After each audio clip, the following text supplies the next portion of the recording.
Kerja besar membangun negara butuh fakta dan kenyataan, bukan menebarkan hoaks bagi rakyat. Anti asing, tapi ketika Freeport diambil alih malah marah-marah.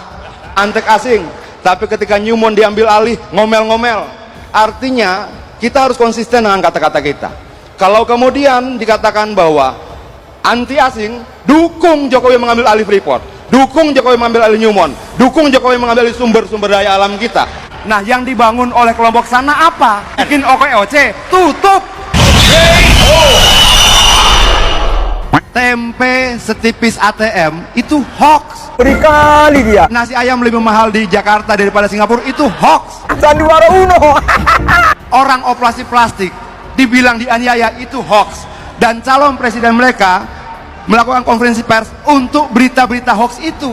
Mungkin korupsinya juga nggak seberapa. Berhentilah membodohi rakyat. Saya mau tanya, semuanya mahasiswa, mungkin tidak pemerintah menyusun anggaran sendiri? Tidak mungkin. Anggaran pendapatan belanja negara disusun bersama-sama presiden dan DPR. Jelas?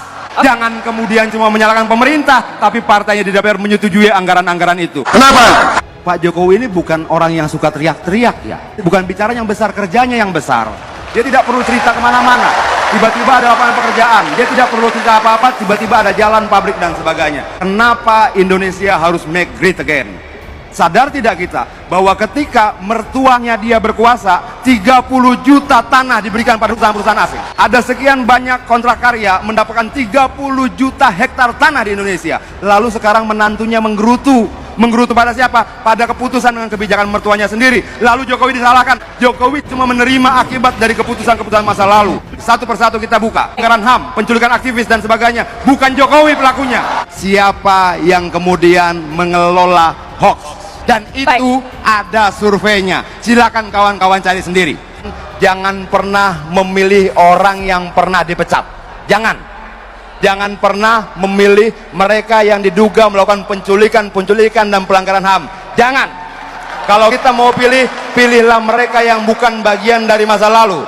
Kenapa saya pilih Jokowi? Karena Jokowi seperti saya, bukan anak menteri, bukan anak bangsawan, bukan anak pejabat, bukan anak jenderal, bukan anak orang kaya. Dia sama seperti saya, sama seperti kita yang ada di sini, bukan anak siapa-siapa. Kalau Jokowi bisa jadi presiden, anak kita bisa jadi presiden.